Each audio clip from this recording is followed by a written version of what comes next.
புதையலை காக்கும் நாகப்பாம்பு உண்மை தெரிஞ்ச ஷோக்காவீங்க. அதாவது பழங்காலத்து கோட்டைகள் அல்லது பாழடைந்த நிலவரைகளில் பெரிய நாகப்பாம்புகள் தங்க காசுகள் மீது படுத்துக்கொண்டு புதையலை பாதுகாப்பது போன்ற காட்சிகளை நாம் பலர் பார்த்தீங்கன்னா திரைப்படங்களில் பார்த்துருப்போம்.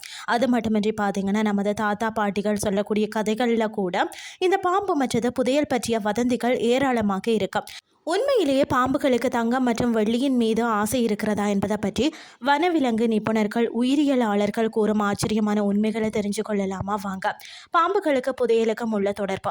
சில சமயங்களில் பழைய வீடுகளை இடிக்கும் போதே அல்லது நிலத்தை தோண்டும் போதே பழங்கால நாணயங்கள் கிடைக்கும். சரியாக அதே இடத்துல ஏதாவது ஒரு பாம்பு வெளியே வருவதை பார்த்தவுடன் மக்கள் உடனடியாக அது புதையல் காக்கும் பாம்பு என முடிவெடுத்து விடுறாங்க. ஆனால் அறிவியல் ரீதியாக இது முற்றிலும் தவறான ஒரு நம்பிக்கையாகும்.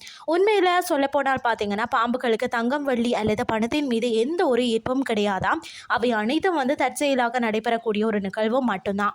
அதாவது பழங்காலத்தில் அரசர்கள் பார்த்தீங்கன்னா தங்களது செல்வங்களை பாதுகாப்பாக வைக்கத்தான் பாதாள அறைகள், ரகசிய சுரங்கங்கள் மற்றும் இருண்ட மண்டபங்களை பயன்படுத்தினார்கள். இந்த இடங்கள் பார்த்தீங்கன்னா பல வருடங்களாக யாரும் சொல்லாமல் மிகவும் அமைதியாகவும் குளிர்ந்த நிலங்கள்லையும் இருக்கும் பாம்புகள் அடிப்படையில் பார்த்தீங்கன்னா குளிர் இரத்த பிராணிகள் என்று கூட சொல்லலாம். தங்களது உடல் வெப்பநிலையை அவைகளால் தாமாகவே சீராக்க முடியாது. எனவே தான் அதிக வெயில் அல்லது அதிக குளிரில் இருந்து தப்பிக்கத்தான் இது போன்ற இருண்ட நிலத்தடி அறைகளை தேடி அவை பாதுகாப்பிற்காக செல்கிறது. அங்கு தற்செயலாக புதையல்கள் இருப்பதை இந்த அனைத்து கதைகளும் மூல காரணம்னே சொல்லலாம். மனிதர்கள் நடமாட்டம் இல்லாத பழைய இடிபாடுகள் மற்றது சுரங்கங்களில் எலிகள், பூச்சிகள் மற்றது பல்லிகள் அதிக அளவில் வசிக்கும். பாம்புகளுக்கு எலிகள் தான் மிகவும் பிடித்தமான ஒரு உணவாகும். எனவே தங்களது இரையை தேடி செல்லக்கூடிய பயணத்தில் பாம்புகள் இயல்பாகவே அந்த இடங்களை தங்களது இருப்பிடமாக மாற்றிக்கொள்கிறது. உணவிற்காக பாம்புகளை புதையலுக்காக வந்ததாக மக்கள் தவறாக புரிஞ்சு கொள்கிறார்கள். வரலாற்று ஆய்வாளர்கள் இந்த விஷயத்தில் ஒரு சுவாரஸ்யமான பின்னணியை கூறுறாங்களா.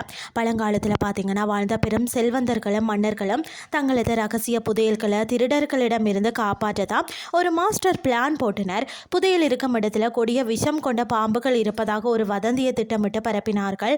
சில நேரங்களில் பாதுகாப்பிற்காக உண்மையாகவே அந்த அறைகளில் விஷப்பாம்புகளை கொண்டு வந்து விட்டனர். இந்த தந்திரமே பார்த்தீங்கன்னா காலப்போக்கில் கட்டுக்கதைகளாக மாறி மக்கள் மனதில் ஆழமாக பதிந்து விட்டதுன்னே சொல்லலாம். பாம்புகள் எப்போதுமே தங்களது உணவு மற்றும் பாதுகாப்பான இருப்பிடத்தை மட்டுமே தேடி செல்கிறது.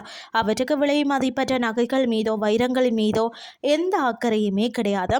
இனிமேல் திரைப்படங்களில் இது போன்ற காட்சிகளை பார்த்தால் அதன் பின்னால் உள்ள உண்மையான அறிவியல் காரணங்களை நினைச்சு கொள்ளுங்கள். விலங்குகளின் இயல்பான குணங்களை புரிந்து கொண்டும் இயற்கையோடு இணைந்து வாழ்வோம். இன்றைய கிறிஸ்டி உங்களுக்கு பிரயோசனமாக அமைஞ்சிருக்கும்னு சொல்லி நான் நம்புறேன். இதே மாதிரி மற்றும் ஒரு கிறிஸ்டின் வேலை உங்களை சந்திக்கிறேன். நன்றி.